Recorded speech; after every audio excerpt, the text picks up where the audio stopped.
Okay, everybody, welcome to part 5 of this discussion on early Israeli terrorism. Picking up in our list here from the UN, dated August 18th, 1947. This incident was recorded in Palestine. The shops of 5 Jewish merchants in Tel Aviv were destroyed by the Irgun terrorist gang because the owners, it says, had refused to give money to that organization. So here we go. Classic protection racket, right? I'll talk about the Italian mafia sometime and how it was completely run by Jews, right? Well, still is, along with the Russian mafia, the Chinese mafia, you name it. They run them all. But the mafia has been known for this kind of tactic, right? A protection racket. They'll send someone to bust your windows, if you're a store owner, and then they'll tell them, hey, we can make sure nothing like this happens again. All you got to do is pay us $100 a week or whatever the fee was, and we'll make sure no one breaks your windows. What they really meant, and it was understood, that we won't break your windows again. So that's what was going on here. They were threatening, give us X amount of dollars regularly, and if you don't, well, we're going to vandalize or even kill you. That's what they were doing here. Irgun. They were doing this with Jews. Jews that wouldn't support the cause. They were threatening them and terrorizing them and even killing them, right? Not just non-Jews, Jews as well. August 23rd, 1947 is the next item on the list here. This was recorded in Jerusalem. British authorities reported that 5 Arabs in one family, 2 men, 1 woman, and 2 children, were murdered by Jewish terrorists as retaliation for the British arrest of 2 Irgun leaders on August 15th. Look at that. Just because the British arrested 2 terrorist Irgun leaders, they retaliated by killing a family of 5 Arabs. Unbelievable, man. Again, guys, you'd be searching in vain if you ever tried to come up with a group of people from any period, any place in the world that could even come close to the depravity of this group. You'll never do it. Don't even waste your time. There have never been any group of people that have ever committed the atrocities with the absolute absence of any human decency. And they've been known to do this, again, all through the centuries, right? I've got reams of quotes. I've already shared quite a few of them in past videos, going back to ancient times, where that very assessment was made by prominent people from all over the world, right? Country after country, all saying the same thing. Their opinion of Jews has always been the same, that they are a despicable race. They hate humanity. They can't be trusted. They're always out to, for no good. And so here they are in all their glory, right? Right at the time of the creation of the State of Israel, engaging in all kinds of terrorist acts. And now, right before our eyes, for all the world to see, look what they're doing to innocent civilians in Gaza. Mass slaughtering, bombing into oblivion. I have several people who have been sending me links, and quite frankly, I can only watch so many of them. I mean, keep sending them, and I'll pass them on. But quite a few of them, I can't stomach it. It's so goddamn disgusting and despicable. A father crying, mourning over his kids that just got killed from a bomb blast. A mother screaming, or young kids screaming because their parents were just killed before their eyes. Blah, blah, blah, blah, blah, freaking blah. Where's the great hero in Washington that's supposed to be opposed to human rights abuses? Huh, Washington? Where are you now? Oh, you're not doing a damn thing. On the contrary, you're assisting these mass murdering little bastards. But that's okay, because we know that's all you've ever done with every one of your military engagements. We've always been told it was to curtail tyrants, to remove them from power.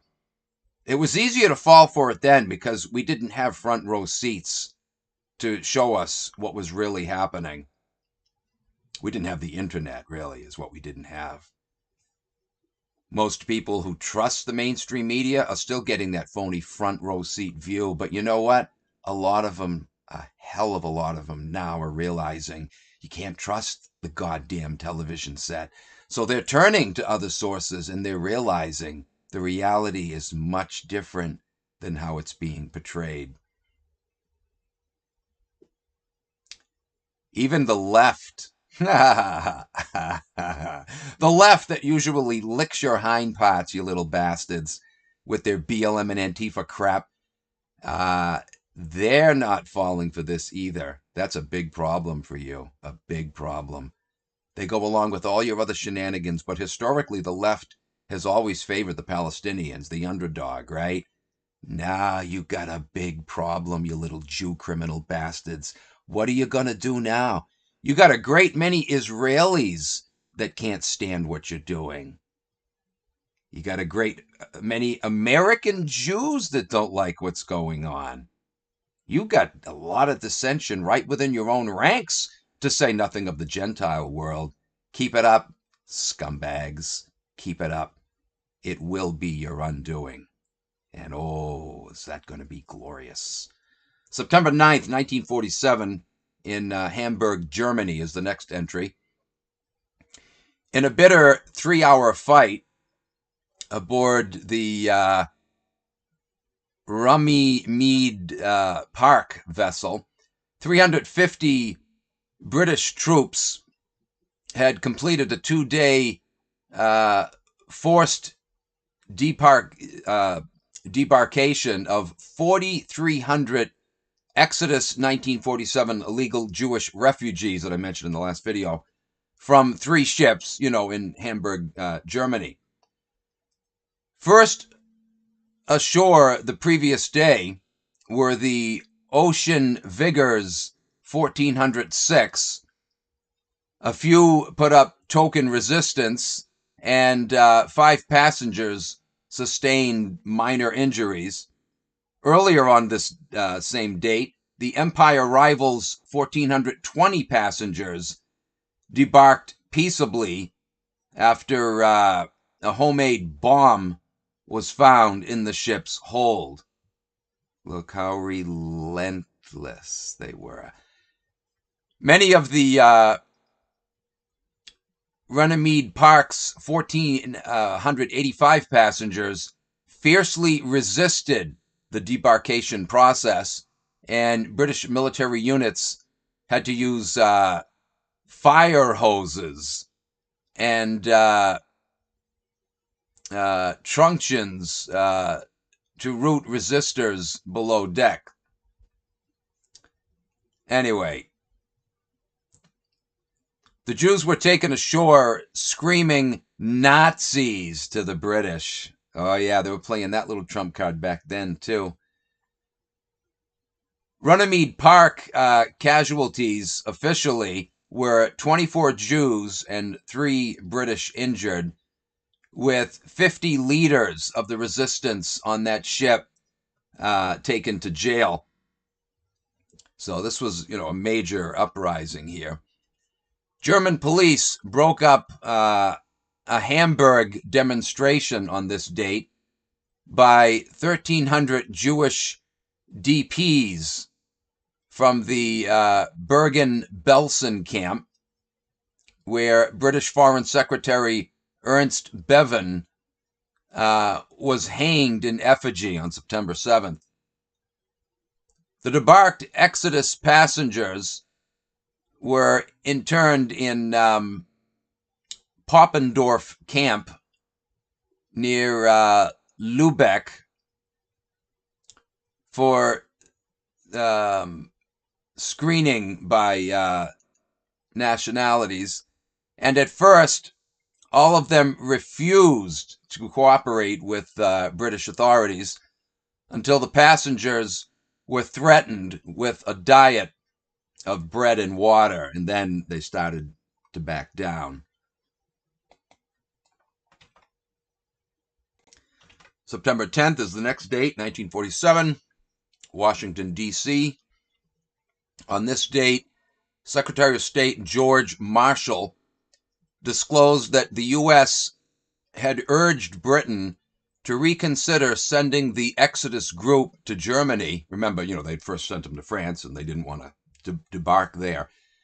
But Britain had replied that there were no facilities for housing them elsewhere because the French did not want them, and they didn't want to debark in France anyway, and that there were a number of vacant detention camps in Germany, so that's why they were being sent there.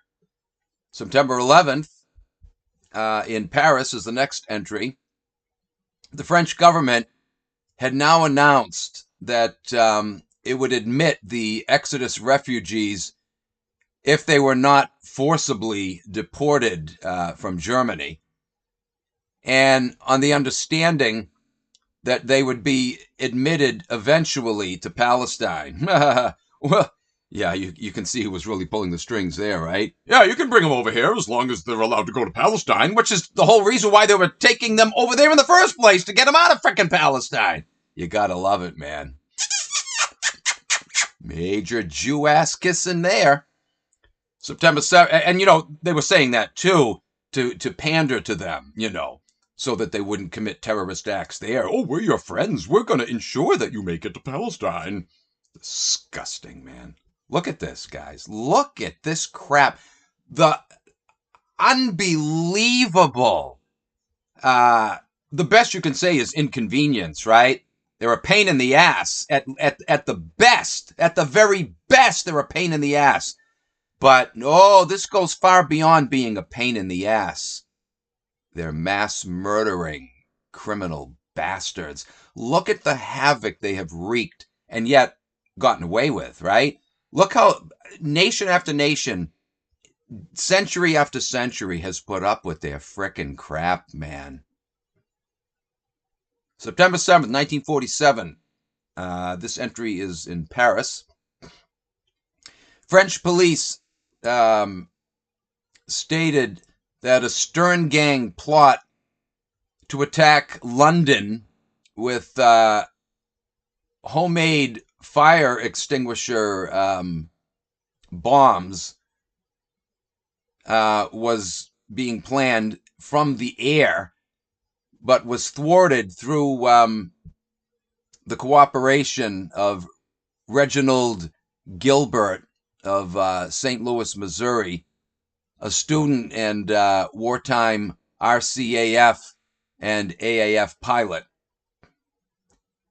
He was taken into custody with Rabbi Baruch Koref, who was a New York co-chairman of the Political Action Committee for Palestine, and Judith Rosenberger, Hungarian-born Stern Gang member, as the three started to enter a private plane the previous night at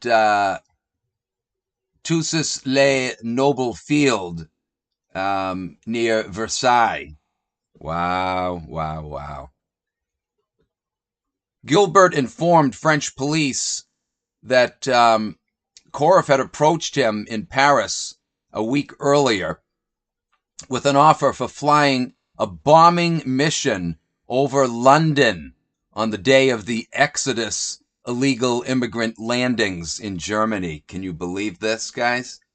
Look at how extensive this plot was supposed to have been, right? Gilbert accepted for some other pilot who could actually perform the mission. He at once notified Paris police, then worked with them and Scotland Yard while pretending to go through with the Stern Gang's plot. So he had backed out and, ratted him out. Koref was charged with Paris on September 9th with alleged possession of bombs that, he was intending to drop on London. He began a longer strike. Paris police stated that 9 other conspirators were also in custody at the time. Luckily, they thwarted that one. September 12th of 47 is the next item on the list here. This was in Palestine. Ergen had threatened to assassinate British representatives in the U.S. zone of Germany, and all British delegations there were under 24-hour guard. The U.S. command announced in Frankfurt on the Main. A probe of Ergen revealed a series of thefts from U.S. Army ammunition depots in Germany, which was reported on September 7th of that year. So they were stealing munitions from U.S. depots. Yep. September 20th of 47 in Jerusalem. British raids on September 16th to the 19th uncovered several arms caches and terrorist hideouts in the Jerusalem area. The home of David Ben-Gurion, Jewish Agency executive chairman, was robbed of important papers on September 18th. Interesting. In Paris, Rabbi Baruch Koref, there goes that scumbag again, leader of a Stern Gang plot to bomb London, ended a hunger strike in Santi prison on September 15th. This rabbi was what? The leader of a Stern Gang plot to bomb London. The very plot I was just talking about, right? But it was headed up by a rabbi. I've said it before and I'll say it again. The most despicable among them are rabbis. I'm not saying all rabbis, all people with that title are evil. Oh, but the most evil among them are rabbis, especially Chabad Lubavitch. Anyway, October 13th is the next entry. This was in Jerusalem. A terrorist bomb damaged the U.S. Consulate General there in Jerusalem, injuring 2 employees. Not seriously, though, so that was good. Similar bombings occurred at the Polish Consulate General on the same day and the previous evening, and at the Swedish Consulate on September 27th. Meanwhile, in Baghdad, the Iraq Foreign Office had advised an American House Foreign Affairs Committee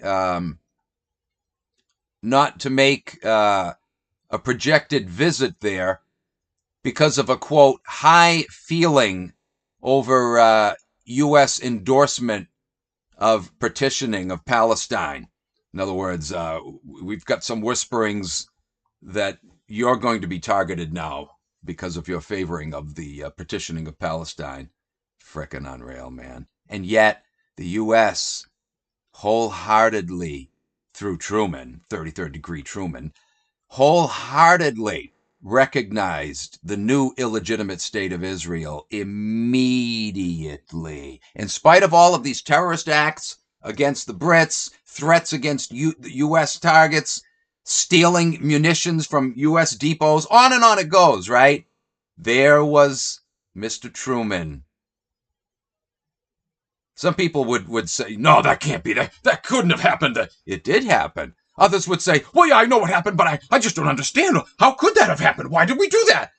God damn it. All of our presidents have been part of the Jewish royal bloodline, right? Just look at, what is it, Burke's Peerage there. Most famous for predicting who's going to win every election, and they've been right every time, right? This has gone on for decades. And what do they base that on?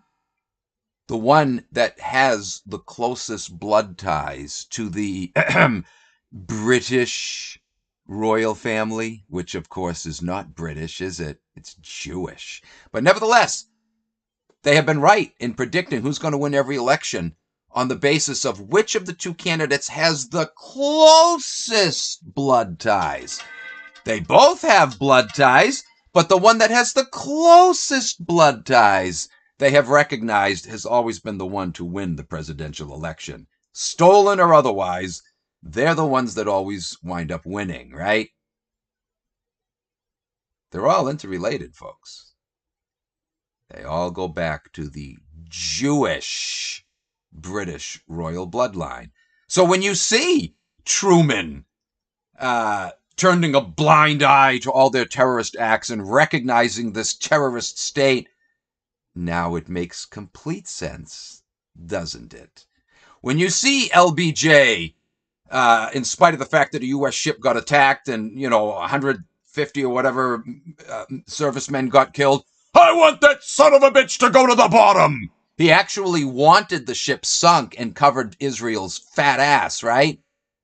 Ordinarily, it wouldn't make sense, would it? Why would an American president support this act of war from a foreign country? Because he's just as foreign as that foreign country.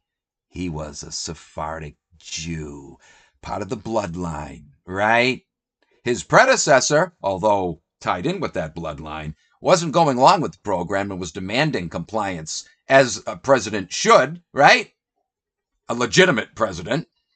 He was demanding compliance from Dimona. And, well, that was the end of him, wasn't it? He did some other things that pissed a lot of people off, but you can bet that was the final straw right there. He ticked off the chosen ones, so he had to go.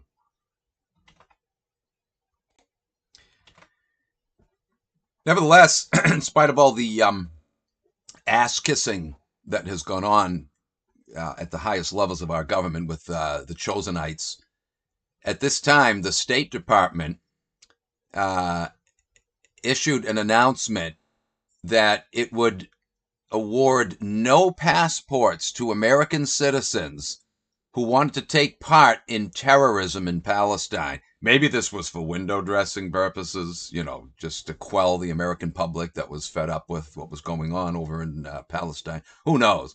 But nevertheless, in addition to that, this State Department memo stated that Americans so involved would forfeit protection normally due U.S. citizens abroad. They weren't going to intervene to protect them because, in other words, you're asking for trouble, you're violating this mandate and in supporting terrorism, so, you're on your own type of thing. Yeah, sounds good.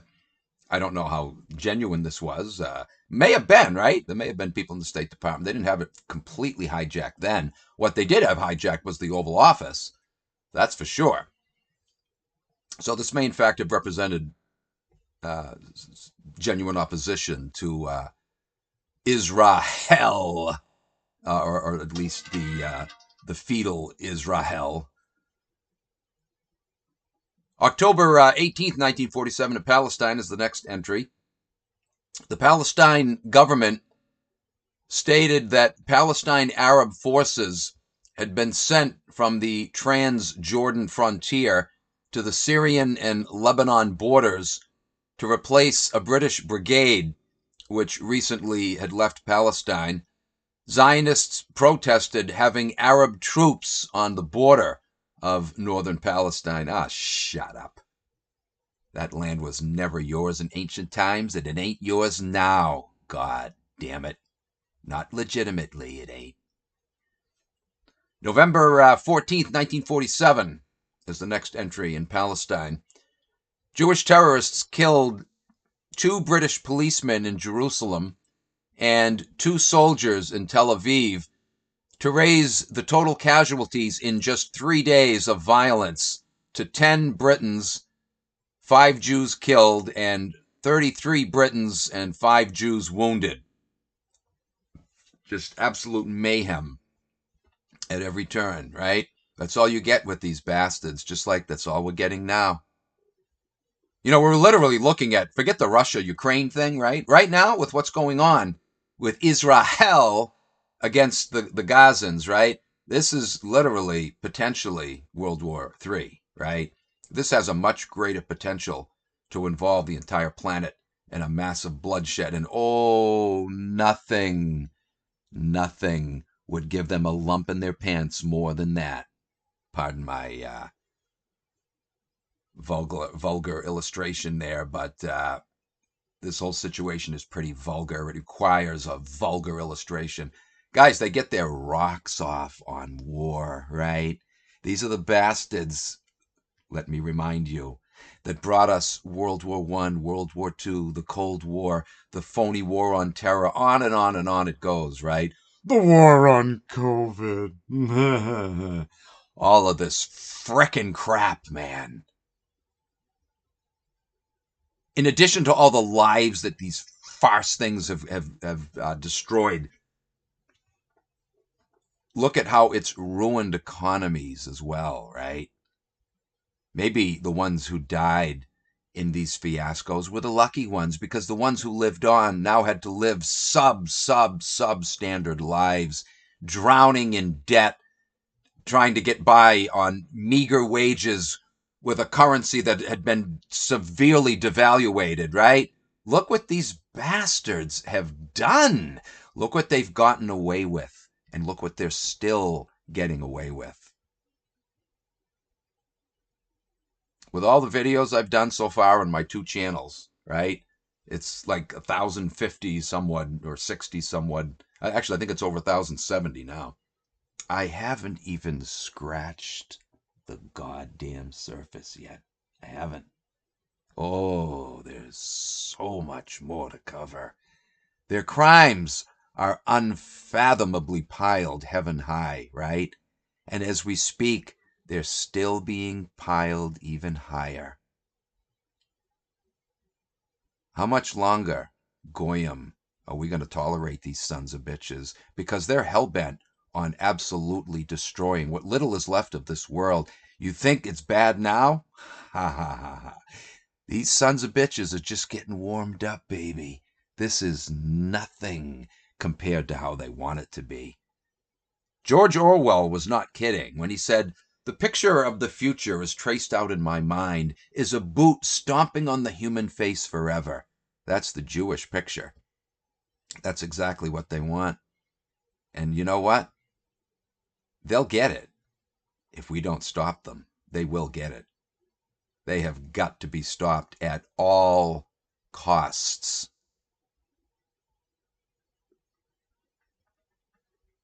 Anyway, these outbreaks had begun after British troops killed 3 girls and 2 boys in a raid on a farmhouse arsenal near Ramana on November 12th.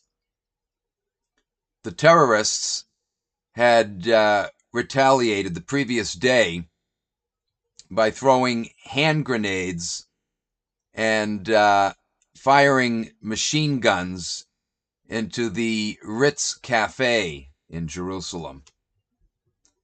November 15th, 1947, over in London, the British Foreign Office had denied Jerusalem press reports that Britain had planned to take over any financial surplus left in Palestine's treasury to pay for the costs of evacuation and combating unauthorized Jewish immigration. Why did they back away from that? Why didn't they just say, yeah, we're going to do it? And why didn't they actually follow through and do it, right? They were afraid. Or, at that level over in London, you know, they never intended to take real action like that anyway, right? Because at the highest levels, they were assisting the Zionist cause, right? The duality of what was going on here, highest level kissing ass, and yet their underlings, they sat back and allowed their underlings to fight back. And the underlings meant what they were doing, right? They wanted retaliation. But in a lot of ways, their hands were tied. They could only go so far. And a lot of them wondering, what the hell's going on? How come we can't take full vengeance on these people? Go to the top and stop this, Just like in time of war, right? You had people like, Patton and General Mark Clark, both of which said that, they were disgusted with Washington. They basically told Washington, go to hell. You don't know the battlefield. I know the battlefield. I'm not going to follow your orders. Your orders are only going to cost more lives unnecessarily and drag this war on. Oh, they got raked over the coals for that, right? That was supposed to be exactly what they were to do. Follow orders that did cause the war to drag on and cost more American lives unnecessarily. They foolishly thought that this was a legitimate war and that they could win it through legitimate means, right? By employing, common sense tactical maneuvers. Oh, no. That was not their job. Their job was simply to follow orders and carry out orders from on high that had nothing to do with tactfulness and concern for minimizing the cost of lives. No. It's how it's always been, guys. Always. None of the wars that we've ever fought in have been legitimate to begin with, right? They've all been Jew-rigged. But then once at war, those wars could have been ended quickly, right? But no. They were told to make bad moves that would drag it on and cost more lives, but rake in tremendous amounts of fat wads of cash for the Pentagon contractors, though. Yeah.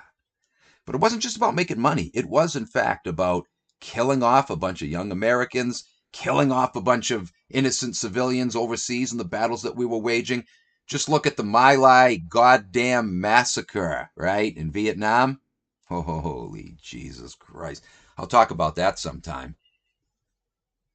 You won't be so quick to want to sing, oh, say, can you see? When you see all the crap that this government has pulled in country after country. It's been that way everywhere we've gone. Everywhere. Every time.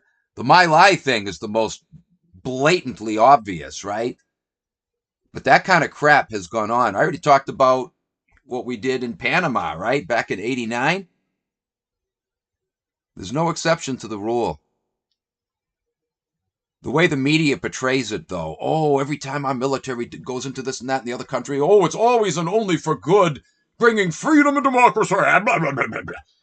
But when you start looking under the microscope at all of those military operations, it's been abominable.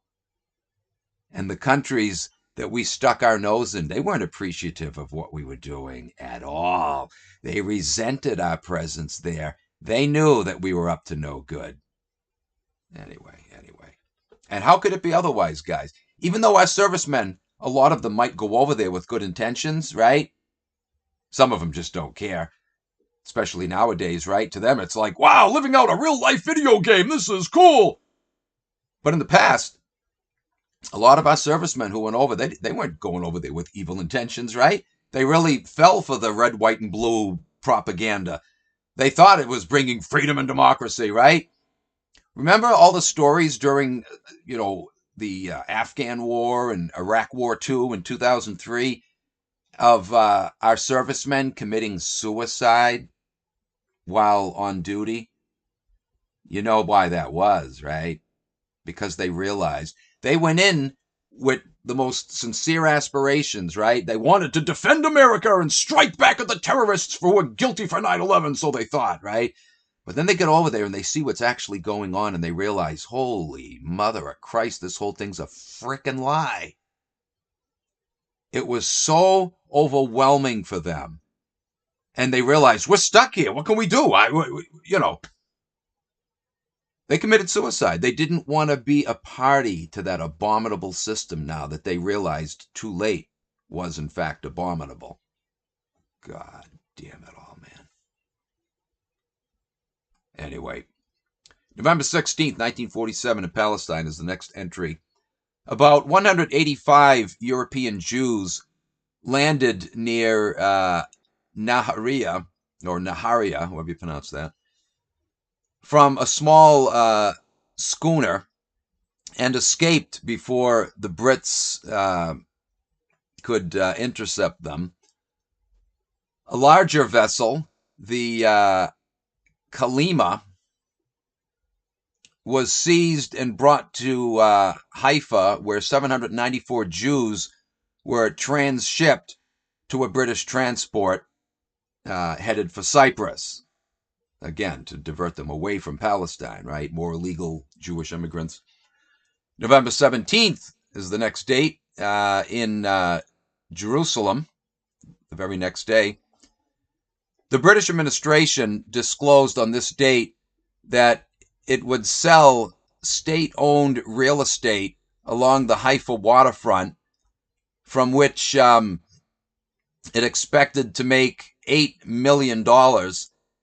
It would also invest in England about $16 million from bonds that had been sold to Palestinians. I don't know why the UN recorded this in dollars. I guess it must have been an American that created these records and converted it from pounds to dollars or whatever. Anyways, Zionists had strongly protested this, as they said that it would denude Palestine of its assets. There was no comment from the administration to these charges. November 22nd, 1947, in Haifa, is the next item on our list. Another Arab was murdered in Haifa by the Stern Gang on this date, following their execution of 4 Arabs near Ramallah on November 20th, in retaliation for the British shooting of 5 Stern Gang members on November 12th, mentioned earlier. Arabs retaliated against this killing at Ramallah by wounding 5 Jews on a bus near Tel Aviv on November 20th. But again, notice, retaliation by targeting civilians. It's so disgusting.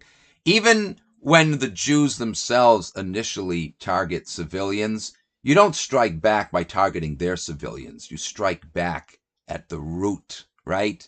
Not the branches, the root of the damn tree. November 30th through December 6, 1947 is the next entry. This was in Palestine. A week of disorders brought on by Arab wrath over the UN's decision to partition the Holy Land had ended with at least 159 killed in the Middle East, 66 in Palestine. While Jews in Palestine, Europe, and the U.S. celebrated and began planning their new state, and the UN had moved to implement its planned war talk, the situation was rife for yet more trouble in the region. The UN at this early stage was showing its true colors, right? Getting ready to declare a huge swath of territory to the Chosenites, right? The Arab League had announced on December 1st that premiers and foreign registers of 7 Arab states would meet in Cairo the following week to plan strategy against partition. In Palestine, Jerusalem and the Jaffa-Tel Aviv boundary zone were centers of week-long strife, which had begun when 7 Jews were killed throughout Palestine on November 30th, and the mayor of Nablus, Arab Nationalist Center, had proclaimed a jihad, or a holy war. British High Commissioner Sir Alan Cunningham had warned the Arab High Command on December 1st that Britain was determined to keep order so long as it held its mandate, and police stopped Arab agitators from raising crowds in Jerusalem. But Jewish celebrations there were stoned. Arabs there had looted and burned a 3-block Jewish business district in Jerusalem on December 2nd, the first day of a 3-day Arab general strike, during which 20 Jews and 15 Arabs were killed. Again, just absolute chaos back and forth. Here's another interesting revelation for this date from the UN records. It revealed that the United States Department of State had announced on December 5th of 47 that it was placing an embargo on all American arms shipments to the Middle East. It appeared that the Soviets had been sending weapons, mostly captured German pieces, to assist the Zionists and accompanying these clandestine arms shipments. How do you like that? The Soviets were assisting the Zionists. Of course. Since 1917, they had complete control over that country, right? You can see whose interests they were serving. The Soviets had also sent a very sizable contingent of instructors and advisors to Palestine in previous months, advising them on, terrorist acts, right? Providing them weapons and strategic counsels. As many of the Zionists were Russian or Polish themselves in origin, these communist Russians had been received gladly, of course, by the Jewish extremists. They were of the same ilk, right? And quickly blended in with the local populations. I want to make it clear, when I say Russians, they were Russian Jews, of course. According to these UN documents, the worst outbreak of anti-partition violence outside of Palestine occurred in Aden, a British colony at the entrance to the Red Sea. On December 5th, British military reinforcements were sent to Aden after 4 days of Arab-Jewish fighting, in which 50 Jews and 25 Arabs were killed. In Syria, public demonstrations by the Arab population paralyzed business in Damascus earlier in the week. Chaos everywhere, right? The Soviet Cultural Center and Communist headquarters in Damascus were wrecked on November 30th, with 4 persons killed. The next item in our list is December 13th, 1947, in Palestine. Jewish terrorists had shifted from defense to attack in the second week of conflict with the Arabs, since the UN voted for the petition of Palestine. The death toll for the past 14 days was at least 220 in Palestine and 336 in the Middle East in general, including 111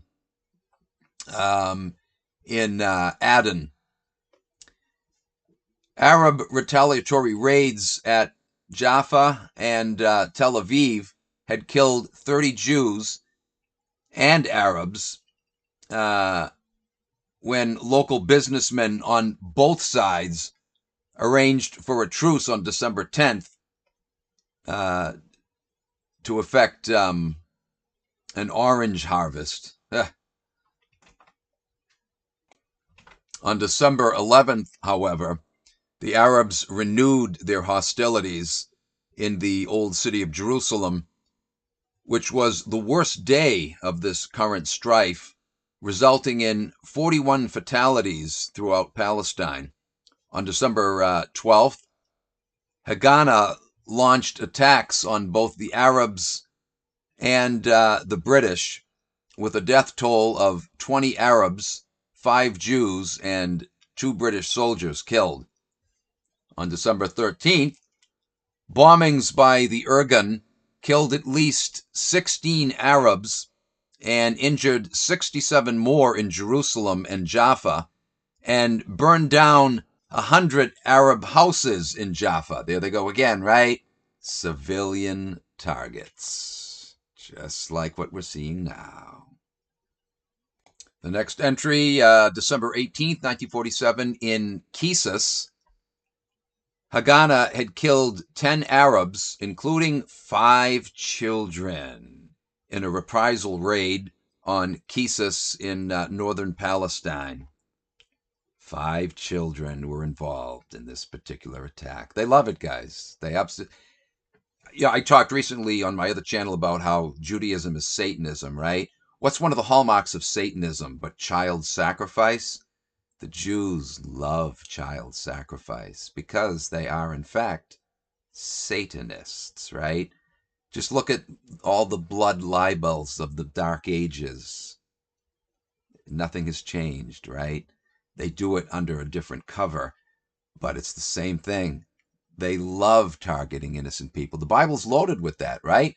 Yahweh commanding them, kill everything that breathes, show mercy to none. Kill all the women, the children, the young suckling infants, the cattle, the sheep, the goats. They love it. They love shedding innocent blood, just like what's going on right now in Palestine. This isn't, unforeseen casualties, the horrible casualties of war. They are deliberately targeting civilian homes, and they love to see that children are in misery, that they're getting their arms blown off, their heads blown off. They love it. When other people hear of these things, they shriek in horror, but not these evil bastards. The next item on our list is dated December 20th, 1947 in Palestine. It stated that Haganah had carried out another raid on Arabs by attacking the village of Kazasa near Rehovot. 1 Arab was killed and 2 were wounded. December 21st, 1947 in Jerusalem. The next item. The Jewish Agency gave official approval for Haganah to make reprisal raids on Arab villages and, quote, exterminate nests of brigands. Exterminate. December 25th, 1947, in Haifa, Amir Mohammed Zemati, an Arab landowner, was killed in Haifa for selling land to the Jews. So apparently fellow Arabs killed him for, for treason. On December 25th, in Tel Aviv, Stern Gang terrorists machine-gunned 2 British soldiers in a Tel Aviv cafe. December, and that was Christmas Day too, so you can bet they planned that for that date, right? To make it, to maximize the effect, December 26th in Palestine, armed Jewish terrorists raided 2 diamond factories in Nastanya and in Tel Aviv and escaped with $107,000 in diamonds, cash, and bonds, again, to fund their terrorist activities. The Stern Gang distributed leaflets reporting that Israel Levin, a member of the terrorist gang,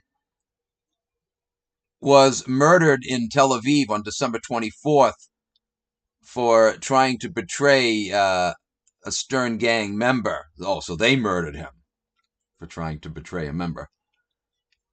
December 29th in Palestine is the next entry. Irgun members had kidnapped and flogged a British mayor and 3 sergeants in retaliation for the flogging of Benjamin Kinkheim, who was also sentenced to 18 years in prison on December 27th for robbing a bank. Imagine that. Again, you got to love it, guys. We're retaliating against you for arresting a bank robber. Retaliation for arresting a criminal. Oh, only in Jewland. Only in Jewland do you see this kind of despicable goddamn. The Major, E. Brett, was seized in Netanya, and the sergeants in Tel Aviv and Rishon El Sion each got 18 lashes, the same number that Kirkhim had received, or Kinkheim. Anyway, December 29th is the next entry. This was in Jerusalem. An Irgun terrorist bombing at the Damascus Gate in Jerusalem killed 11 Arabs and 2 Britons. December 30th, in London is the next entry. The Dulles Hill Synagogue in London was set on fire, and 12 sacred scrolls were destroyed by angry British citizens who scrawled on the burned edifice, "Your whip, you whip, we burn." So this is in retaliation for the whippings, right? So you whip, we burn. Again, you can understand their frustration and their longing for justice, right? But when you go about it this way, targeting people that weren't directly connected with what was done, I'm sorry, I don't sanction it. I don't cheer it on at all. Nor do I support those who do cheer on this kind of so-called retaliation.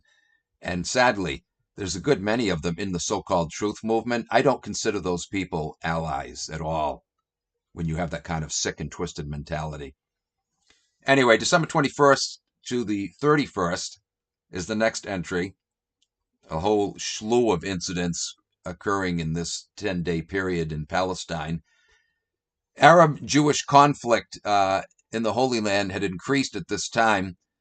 The death toll rose to 489 from violence in Palestine in the 33 days since the UN decided on partition. Anyway, I'm checking the time. It's a little bit before the hour mark, but I'm going to stop here just because in my notes, this ends, that year, and we'll be jumping into the year 1948 now, so I'll save that for the next video. And I should be able to do it in one more video. I was thinking 2 more, but I don't want to jinx myself, but I should be able to finish the series in one more video and then get off onto other stuff. Again, sorry for the seeming kind of redundance of, just repeating one example after another of terrorism, but it is good. It is important to document all of this so you can see just how horrific the circumstances were under which the state of Israel came into being, right? Once again, anything conceived in that kind of environment, no one should be surprised to see that that's all that this bitch state has ever done ever since, right? And that's all it's doing now. This is their modus operandi, always has been. Nothing but vile criminal activity across the board has ever proceeded from these bastards. All right, guys, thanks for joining me. We'll catch you in the next video. Take care.